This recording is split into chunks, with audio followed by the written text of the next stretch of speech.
अस्सलाम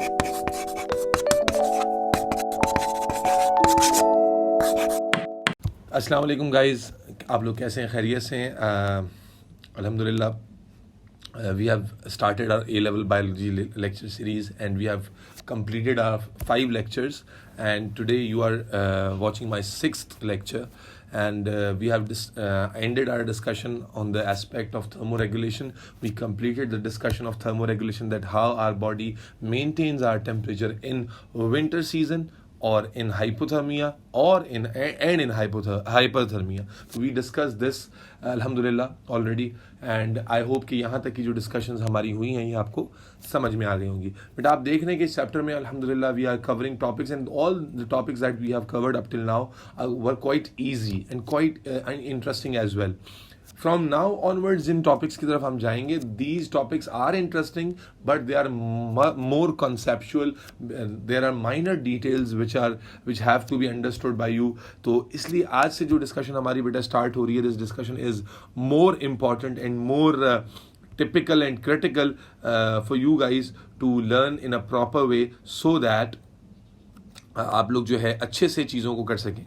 ठीक है, अच्छे से इस चैप्टर को लर्न कर सकें. एंड मैं डे 1 से कह रहा हूँ कि you have to get things done simultaneously. आपने जमा नहीं करना है. आप लेक्चर आज ले रहे हो, आप रिकॉर्डिंग सुन रहे हो, आपने आज में इसको नोट से गो थ्रू करना है, आपने अपने नोटबुक में नोट करना है, एंड देन इसकी लर्निंग को करके पूरा करना है. ठीक है, ताकि टिल द टाइम जब तक हमारा ये चैप्टर चल रहा है तब तक आपकी लर्निंग भी इस चैप्टर के साथ साथ चल रही हो, and as we end the chapters आपकी लर्निंग भी एंड हो जाए, and we can start the past paper solving immediately after ending the lecture और चैप्टर. ठीक है जी, तो ये चीज़ आपको जहन में रखनी है. तो आज की जो हमारी डिस्कशन है, अगर आपको याद हो तो I was telling you the aspects of homeostasis, कि आपकी बॉडी में कितनी तरह की जो मेजर एस्पेक्ट्स हैं जिनको मेंटेन करना है. तो we talked about 3 different aspects. You remember? I am expecting कि आप अपने पास इसको रिकॉल कर रहे हैं. 3 एस्पेक्ट्स हैं बेटा. नंबर 1 एस्पेक्ट थे थर्मोरेगुलेशन, नंबर 2 एस्पेक्ट था बेटा एक्सक्रीशन, एंड नंबर 3 एस्पेक्ट था ऑस्मोरेगुलेशन. तो we have alhamdulillah discussed the first aspect, that was thermoregulation. Now beta we are going to begin our discussion with the second aspect in the most detailed part of the chapter, which is excretion. ठीक है, तो before getting into the discussion and details of this topic, ठीक है, first let's talk about excretion. So we are going to begin our discussion from excretion. अच्छा, मज़े की बात यह है कि you have gone through this topic, this chapter in your O levels. तो I am expecting that you have an idea about this topic. You have an idea कि what we are going to learn in this topic. Obviously we will be learning those things जो कि आपने O levels में पढ़ी थी in much more detail, but आपके पास idea, अगर आपके पास बैकग्राउंड का है और जो आपने ओ लेवल्स में पढ़ा था, तो यू विल बी इंशाल्लाह able to relate easily those topics with these topics. तो एक्सक्रीशन क्या है, अगर आपको याद आ रहा है तो बेटा अपने आप को रिवाइज कीजिए, रिकॉल कीजिए. नहीं तो मैं आपको डेफिनेशन बताने लगा हूँ एक्सक्रीशन की, आप चाहेंगे तो नोट करेंगे इसको बेटा. कि excretion is the maintenance of, मैं रिमूवल का वर्ड इस्तेमाल नहीं कर रहा हूं, मेंटेनेंस का वर्ड इस्तेमाल कर रहा हूं. It is the maintenance of.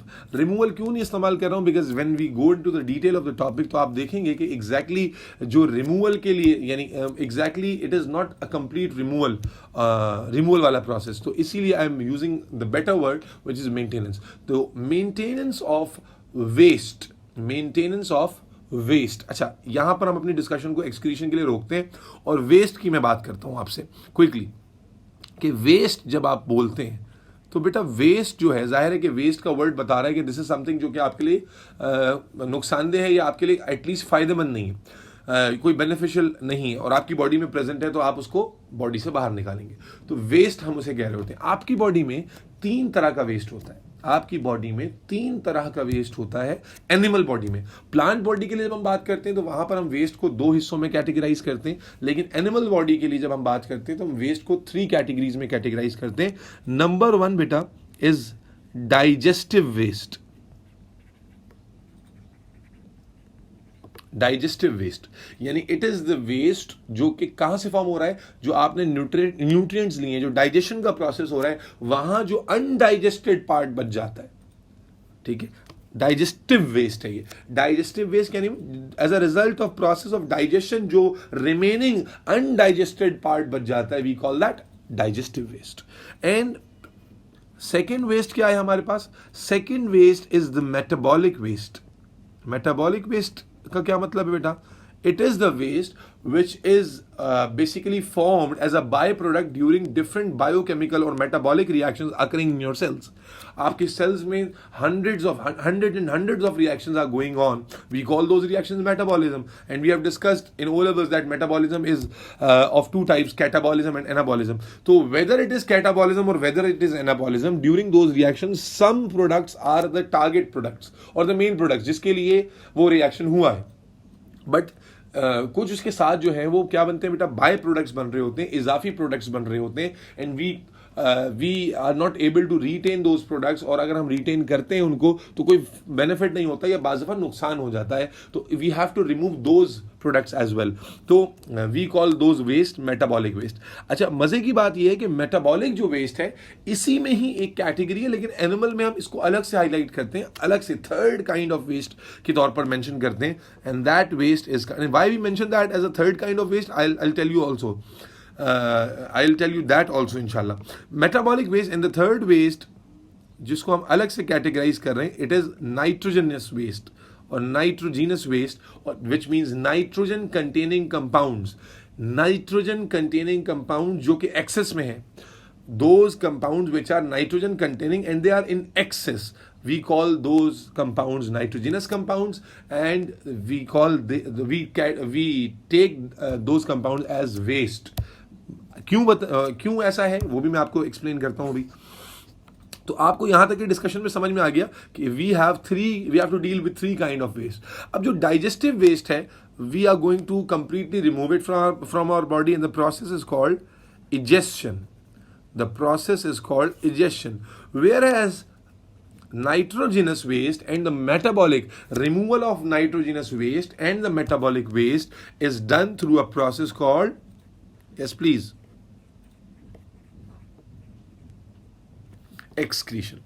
So excretion is the maintenance or removal का वर्ड इसलिए मैं आमतौर से अपनी डिस्कशन में इस्तेमाल नहीं कर रहा होता हूँ कि जब आप डिटेल पढ़ेंगे इस टॉपिक की तो आपको अंदाज़ा होगा कि बहुत सारा जो नाइट्रोजनस वेस्ट है वो बॉडी रिटेन करती है, ठीक है जी। तो इसलिए रिमूवल में मेरे ख्याल है ये मुराद ये हो जाएगी कि सारा निकाल दिया, तो इसलिए I try to use the word of maintenance. तो मेंटेनेंस का मतलब है जितना रिक्वायर्ड है उतना आप रखेंगे, बाकी रिमूव कर देंगे। तो maintenance of metabolic as well as nitrogenous waste, nitrogen containing compounds का जो वेस्ट है, maintenance of these two kinds of waste in your body is called excretion. तो ये हमारे पास एक्सक्रीशन कहलाता है। अब सवाल ये पैदा होता है, यहां पर पर्टिकुलरली हम ज्यादा हाईलाइट कर रहे होते हैं नाइट्रोजनस वेस्ट को, तो सवाल ये पैदा होता है कि नाइट्रोजनस वेस्ट को क्यों इतना हाईलाइट किया जा रहा है।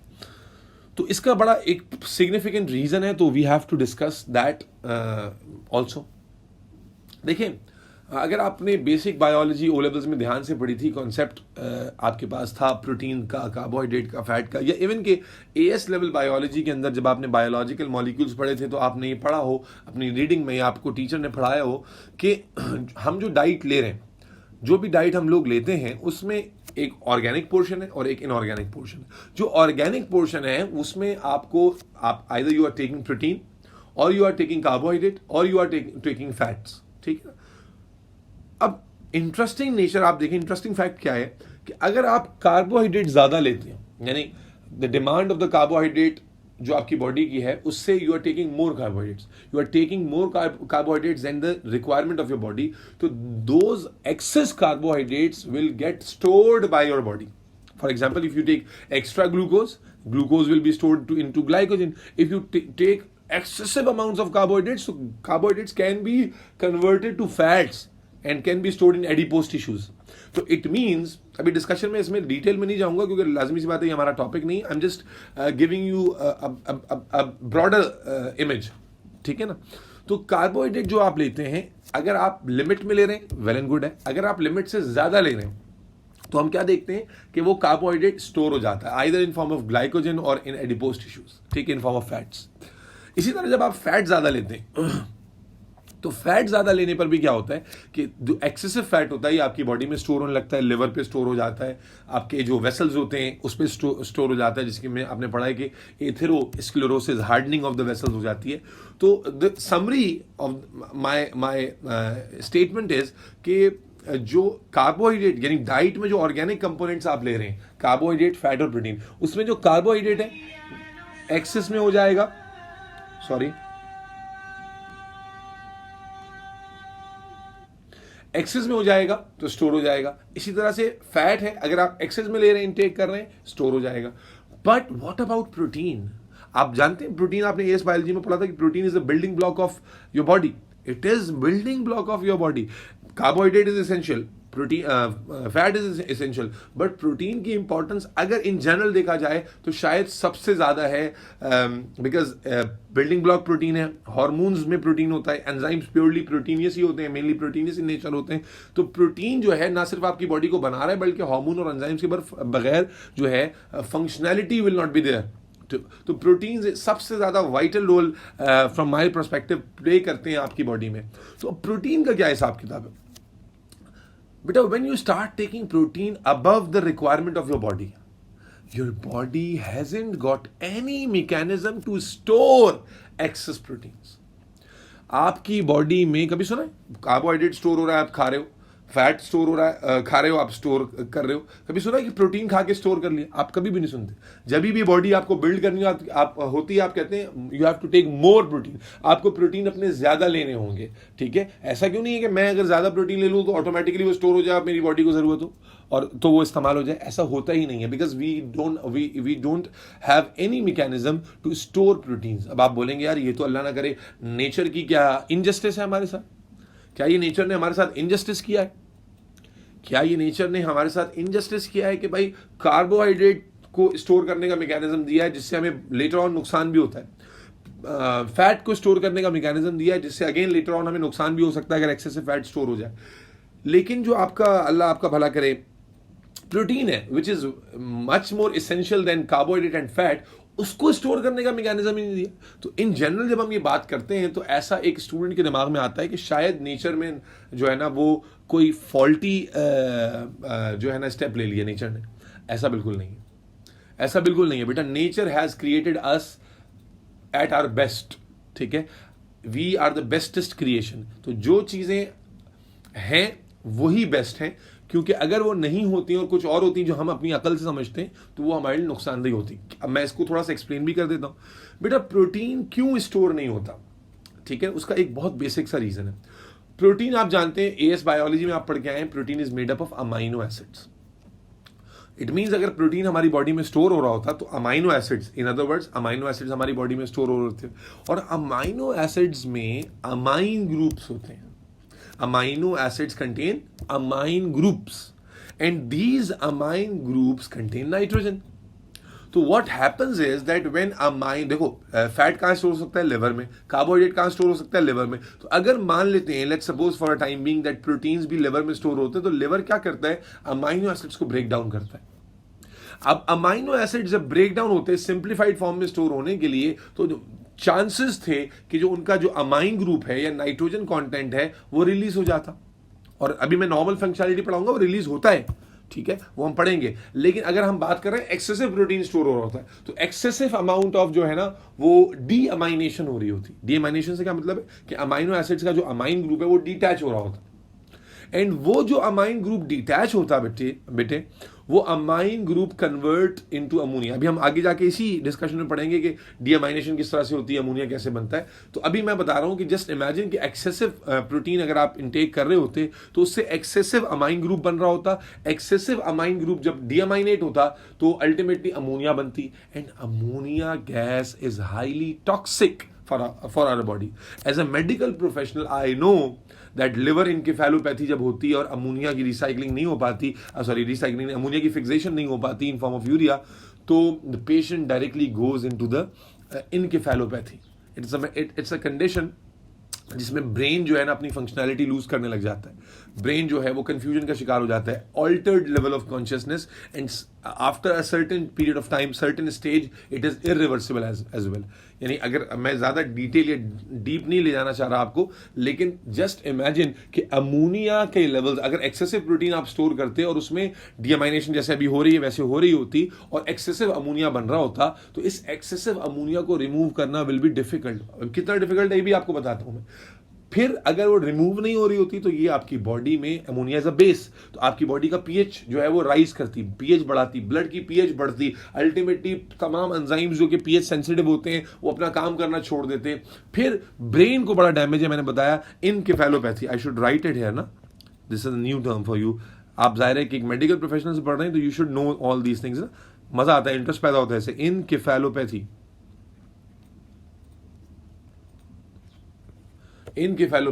इनकेफेलोपैथी जो है मुख्तलिफ कंडीशंस की वजह से होती है। One of the major reason is increase levels of ammonia gas, ठीक है ना। तो अगर प्रोटीन हमारी बॉडी में एक्सेसिव स्टोरेज होने की कैपेसिटी होती, कैपेबिलिटी होती, पोटेंशियल होता, तो at any instant at any instant जो है ना हम लोग बहुत हाई रिस्क कंसिडर होते in order to, in terms of जो है ना वो अमोनिया लेवल्स, कि हमारे अमोनिया लेवल्स कभी भी बढ़ सकते थे। जरा सा बीमार होते, जरा सा कोई मसला होता, जरा सा फंक्शनैलिटी होती और अमोनिया का रिमूवल स्लो होता तो हमारी बॉडी इन गैप में जा सकती थी। तो that is why nature has not taken the risk in our case, and nature has not given the mechanism of storing proteins, excessive proteins in a body, बल्कि वो जाया हो जाएंगे, रिलीज हो जाएंगे। इसीलिए आप देखें कि एक बंदा जो प्रोटीन एग्स वाइट में आपको बहुत ज़्यादा प्रोटीन मिलता है, तो आप क्या करते हैं कि अगर लेट्स सपोज आपकी बॉडी की रिक्वायरमेंट एक अंडे की है या एक या दो एग्स की है और आपने 2 एग्स ले रहे हैं, दैट्स ओके।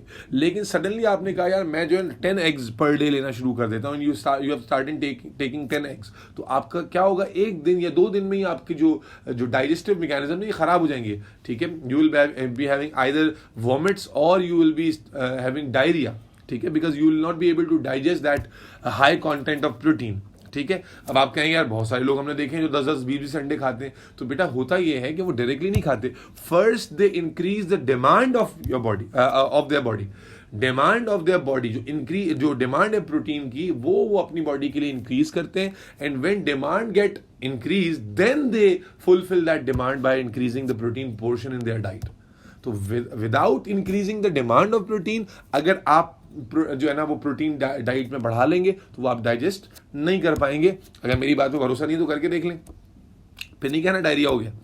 अच्छा, दूसरी एक जो चीज़ ये कि आप, हो सकता है आपके जहन में आ रहा हो कि यार अगर अमोनिया ज़्यादा बनती तो फिर इसे निकाल देते हम, ज़्यादा निकालना क्यों मुश्किल है। अब मैं वो रीज़न बताता हूँ आपको कि why ammonia is toxic. Ammonia toxic तो अपनी बेसिसिटी की वजह से है और ब्रेन पे इफेक्ट करती है, लेकिन अमोनिया को रिमूव करना बड़ा मुश्किल है। क्यों रिमूव करना मुश्किल है? क्योंकि अमोनिया को डिसॉल्व करना पड़ता है, गैस है ना बेटा, तो डिसॉल्व करना पड़ेगा, फ्लूइड इसको कैरी करेगा टूवर्ड्स किडनी या और वहां से फिर ये निकलती है, डाइजेस्टिव ट्रैक्ट में कैरी करता है और वहां से गैस की फॉर्म में रिलीज होती। तो in order to transport ammonia for 1 gram of ammonia we need 500 ml of water, which means half liter water is required for 1 gram of ammonia. If you imagine कि आपकी daily protein diet जो है वो या daily ammonia production for example 7 to 8 grams या 10 grams या 12 grams है, चलो 10 ग्राम्स है, it means 5000 ml, which means 5 liters of water सिर्फ और सिर्फ आपको चाहिए होता अमोनिया को ट्रांसपोर्ट करने के लिए, रिमूव करने के लिए।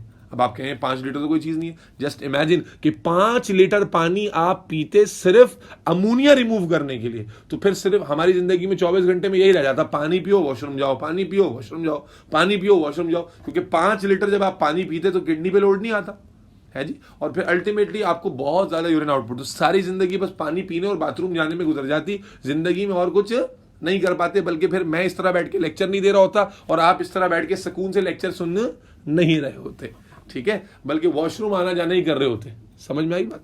तो मैं डिस्कशन को समराइज करता हूं, बहुत आउट ऑफ द वे चला गया हूं मैं डिस्कशन में। तो बेसिकली हमने एक्सक्रीशन की बात शुरू की थी कि it is the maintenance of metabolic as well as nitrogenous waste. तो मैंने ये बताया उसी डिस्कशन के अंदर कि नाइट्रोजन कंटेनिंग वेस्ट जो होते हैं वो टॉक्सिक होते हैं, और उसमें जो मोस्ट टॉक्सिक वेस्ट है वो अमोनिया है।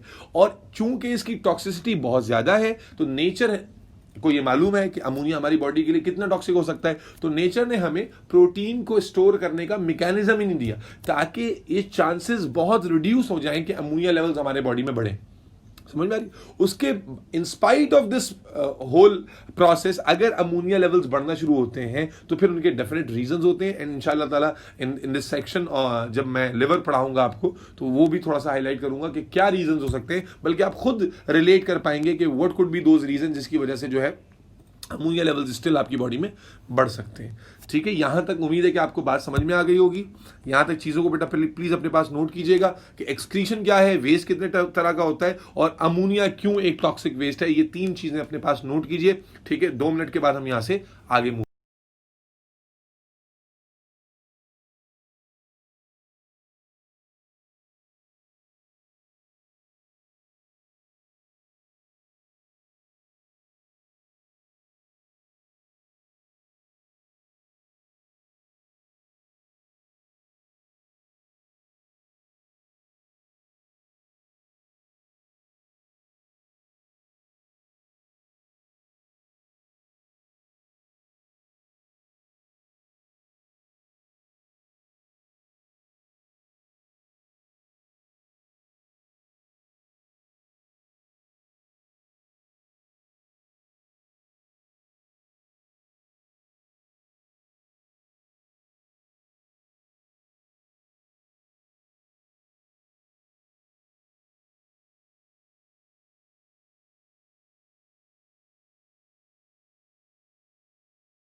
अच्छा जी, आप लोगों ने नोट कर लिया।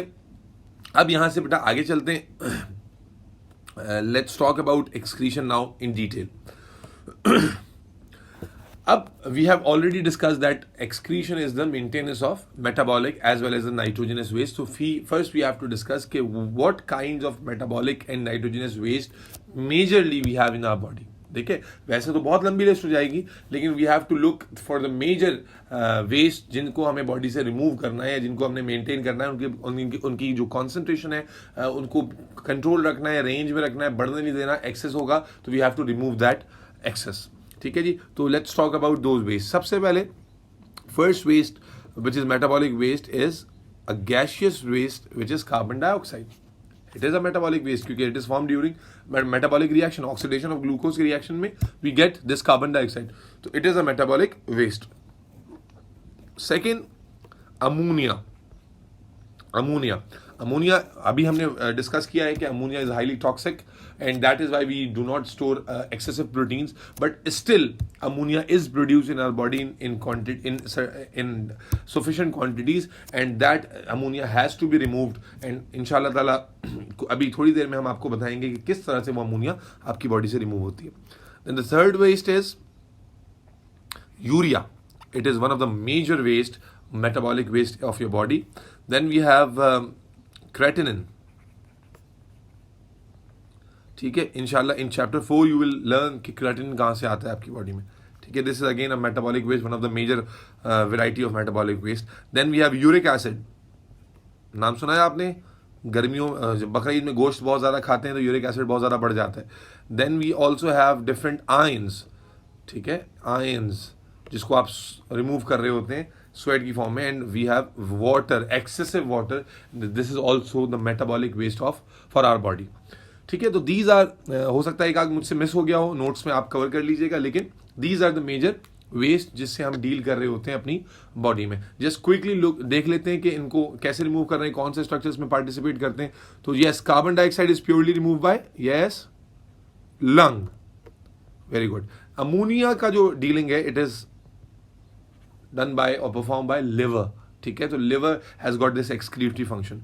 Then urea, creatinine, uric acid, these all are removed by our kidneys. ठीक है, और यूरिया के अंदर यूरिया फॉर्मेशन में liver also plays its role. इसी तरह excessive water and ions are removed by sweat. ठीक है, and water can also be removed by kidneys, can also be removed by kidneys. तो यहां पर हम ये देख रहे हैं कि ये चीजें भी किडनी से निकल रही हैं, रिमूव हो रही हैं, और वाटर और आइंस भी किडनी से रिमूव होते हैं. Ions can also be remove by kidney. ठीक है, एक्सेसिव आइंस. तो ये डिस्कशन है हमारी जो बेसिक आइडिया में दे रही है कि different structures are taking part in the process of excretion. जहां पर आपको नजर आ रहा होगा कि लिवर मैंने 2 बार लिखा है और kidney is dealing with lot of things. तो इंशाल्लाह ताला इन द नेक्स्ट लेक्चर, यहां तक के लेक्चर में हमने एक्सक्रीशन का ओवरव्यू ले लिया है. इन द नेक्स्ट लेक्चर इंशाल्लाह we will be talking about the role of liver in excretion and inshallah we'll start our discussion about kidney. उम्मीद है बेटा कि आप लोगों को यहाँ तक की डिस्कशन समझ में आ गई होगी.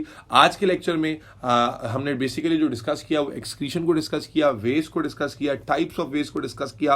We discuss the nitrogen containing compounds on importance in toxicity of the nitrogenous compounds and I specially mentioned ammonia. और मैंने आपको समझाया कि why we are not storing excessive protein, why nature hasn't given us this mechanism.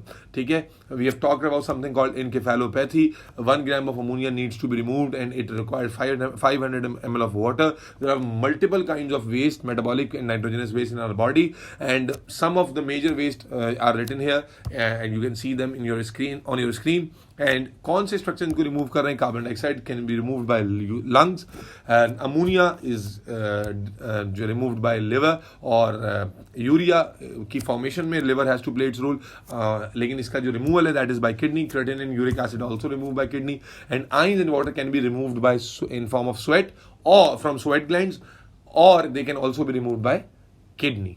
ठीक है जी, तो यहां पर आज की हम डिस्कशन को कर रहे हैं एंड इंशाल्लाह ताला in the next lecture will be starting our discussion from the role of liver in as excretory organ. Thank you so much.